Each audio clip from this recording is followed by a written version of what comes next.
इस वाले क्वेश्चन में सबसे इंपॉर्टेंट सी बात यह है कि इन दोनों में से आईयूपीएसी नेम कौन सी है। हो सकता है दोनों ही नाम सच हो मगर इनमें से एक ही कोई आईयूपीएसी नेम है। ये स्टाइल यहाँ से करा 1 2 3, तो ये 1 के ऊपर ये बेंजीन रिंग अटैच है, तो इसे कहते हैं 1 फिनाइल प्रोपेन। अब दो चीज़ें हो सकती है, या तो ये सही है या फिर ये गलत है। और अगर ये सही है तो इसके बारे में क्या कह सकते हैं, प्रोपाइल बेंजीन। प्रोपाइल बेंजीन सही नाम हो सकता, आंसर है सही नाम हो सकता, आंसर है सही नाम हो सकता। जो आईयूपीएसी नेम है वो यही है, आईयूपीएसी नेम यही है, ये हम इसे कॉमनली यूज कर लेते हैं।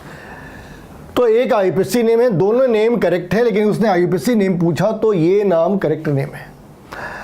मगर लॉजिक क्या है? लॉजिक ये है कि जो बेंजीन है इसके पास 6 कार्बन है और बेंजीन के पास डबल बॉन्ड है। जो बाजू वाला पार्ट है उसके पास 3 कार्बन है, उनके पास कोई डबल बॉन्ड नहीं, तो प्रायोरिटी के बेसिस पे बेंजीन की प्रायोरिटी ज़्यादा होगी। So it has to appear like a suffix. तो यहाँ पे चीज़ें बिल्कुल सही जा रही है। तो कन्फ्यूजन कहाँ पे क्रिएट होती है?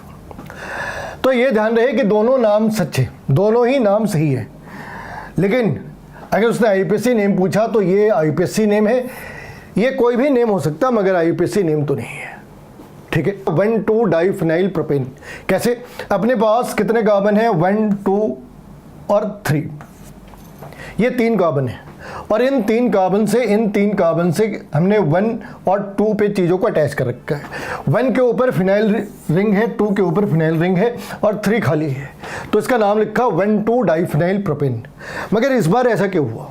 इस बार ऐसा इसलिए हुआ कि एक रूल है कि if more than 1 benzene ring, तो एक रूल है more than 1 benzene ring is attached to a chain, that chain is going to get the priority and the suffix will be the name of that chain in place of this phenyl ring. तो यहाँ पे एक से ज़्यादा ring है, बिल्कुल एक से ज़्यादा रिंग है, 2 रिंग है। तो इस वाले केस में ये जो पार्ट है इस पार्ट की प्रायोरिटी होगी, इस पार्ट की प्रायोरिटी होनी है और ये दोनों सब्स्टिट्यूएंट हो जाने हैं, इसलिए इनका नाम लिखा 1 2 डाइफिनाइल प्रोपेन। तो यहाँ पे प्रोपेन मेन है और ये अपने सब्स्टिट्यूएंट से, क्योंकि रूल ये है कि अगर एक रिंग में एक से ज़्यादा बेंजीन रिंग हो उस केस में जिसके साथ वो बेंजीन रिंग है उसकी प्रायोरिटी ज़्यादा है। ये थोड़ी कॉम्प्लिकेटेड है क्योंकि जिस साइड पे देखो हर तरफ जहाँ नजर जाती रिंग ही रिंग है। तो इसे सॉल्व कैसे करें?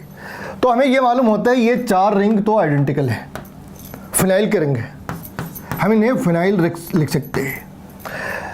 और ये जो पार्ट है ये अपना सेंट्रल पार्ट है, इसके साथ ही सारी चीज़ें अटैच्ड है।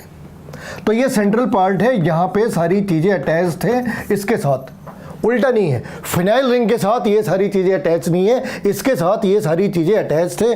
तो इसका नाम क्या हो सकता है? ऑब्वियस सी बात है, जिसके साथ अटैच्ड है वो सफिक्स होगा। और ये सारी चीज़ें अगर बेंजीन रिंग एक बार से ज़्यादा है, अगर बेंजीन रिंग किसी कंपाउंड में एक से ज़्यादा है, it is going to play the role of prefix, it is going to play the role of prefix.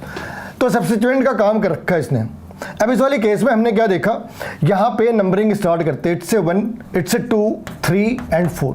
तो क्या नाम लिख सकते हैं भाई इसका? 1 2 3 4 टेट्रा, 1 2 3 4 टेट्रा फिनाइल। लेकिन बीच वाले का नाम क्या है? बीच वाले का नाम है 1 3, बीच वाले का नाम है 1 3 cyclopentadienyl, pentadienyl, pentadiene. In this case this is going to known as pentadiene. तो पूरा नाम है 1 2 3 4 टेट्राफिनाइल 1 3 साइक्लोपेंटाडाइन, ये पूरा नाम है। कोई शक तो नहीं, बेंजीन 4 बारी है इसलिए वो सब्स्टिट्यूएंट की तरह काम कर रहा, और सेंट्रल पार्ट सिर्फ एक है इसलिए वो सफिक्स की तरह यूज कर रहे हैं। अगर इतनी बातें समझ आ गई तो तुम ये बता सकते हो इस वाले कंपाउंड का नाम क्या होगा। इस वाले कंपाउंड का नाम क्या होगा? 2 चीज़ें हो सकती है, या तो तुम्हें लगे कि लास्ट में बेंजीन आनी है या फिर तुम्हें लगे कि लास्ट में प्रोपेन आने हैं। जो भी नाम है नीचे कमेंट बॉक्स के अंदर तुम्हें लिखना है।